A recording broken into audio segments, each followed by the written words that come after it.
당신이 맡은 일을 아무리 시시해 보여도 아까 얘기했죠. 당신이 하고 있는 일이 아무리 시시해 보인다고 할지라도 올바른 길로 나아가기 위한 하나의 과정으로 받아들이세요.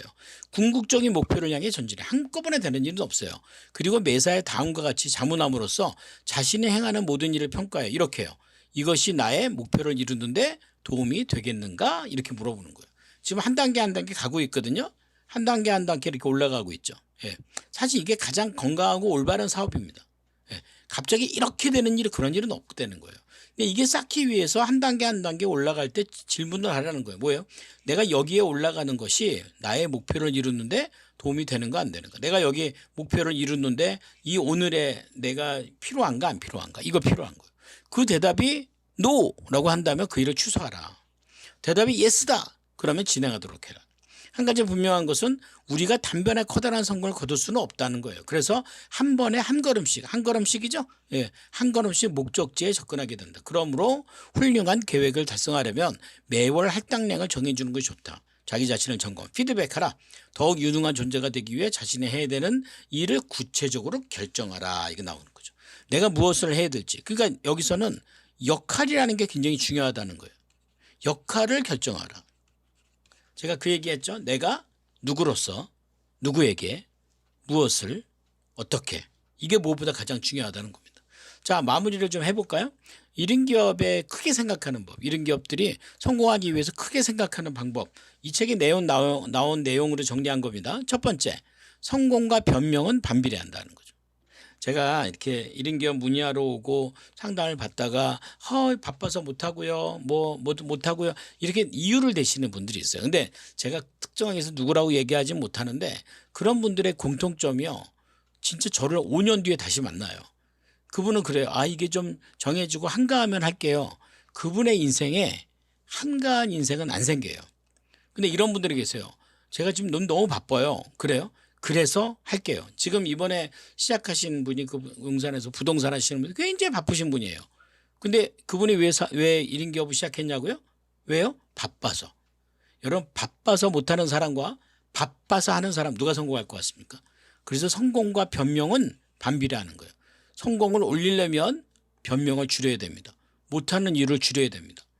변명이 올라가면 아마 성공은 떨어질 수밖에 없지 않을까. 그죠? 생각은 반복해 강해진다. 이거는 진짜 습관 같은 거예요. 내가 어떤 생각을 해요? 긍정적인 생각이든 어떤 생각을 해요? 부정적인 생각이든. 왜냐하면 생각을 반복하지 않습니까? 생각은 반복하면서 단단해지고 강해져요. 만약에 긍정적인 건 좋은데 부정적인 생각으로 단단해지면 어떻게 될까요? 깨기가 어렵겠죠. 이것도 사실은 질병에 해당되는 거예요. 이 책에 나와요. 익숙한 질병에 해당된다. 그러니까 부정적으로 생각하는 게 절대 멋지지 않아요. 그러니까 제가 대화를 나누다 보면 이런 얘기를 자주 하시는 분, 그게 아니고요. 그게 아니고요. 그러니까 그렇게 얘기하는 분하고 얘기하면 제가 되게 목이 쉬어요. 근데 그런 분들의 공통점은 내가 뭔가 당신의 말에 반론을 제시하는 멋진 사람이 되고 싶어라는 욕구가 있어요. 근데 그거 하나도 안 멋져요. 하나도 멋지지 않아요. 당신이 성공할 수 있고 성공할 수 있는 인자와 그런 어떤 그 성공 요소에 대해서 진짜 감사함으로 받아들이는 게 중요하겠죠. 또 하나는 이거예요. 지능보다 태도가 중요해요. 나는 머리가 안 좋아서 그 핑계 대지 마세요. 그 다 이 변명에 불과합니다. 태도가 중요해요. 그러면 태도라는 게 아까 뭐라고 그랬죠? 어떻게 하면 내가 훌륭한 어떤 사람이 될 것인가? 어떻게 하면 우리 조직이 성장할 것인가? 여기 보면 이 사례가 나와요. 2명의 회계사. 한 사람은 명문대를 졸업한 아주 그 전문가 회계사, 전문성 있는 아주 엘리트 회계사입니다. 한 사람은 갓 졸업한 어리버리한 회계사입니다. 근데요, 이 엘리트 회계사는요, 굉장히 이기적이라 자기가 맡은 일만 땡 끝나면 어떻게 해요? 퇴근할 준비를 합니다. 근데요, 이 약간 어리버리한 회계사는요, 자기 일도 막 열심히 하지만 또 하나는요, 끝나고 나면 다른 사람을 도와주려고 노력합니다. 어리버리한 회계사는요, 머릿속에 어떻게 하면 이 조직을 성장시킬 것인가를 고민합니다. 근데 이 엘리트 회계사는요, 회사의 성장과 생존은 내 안중에 없습니다.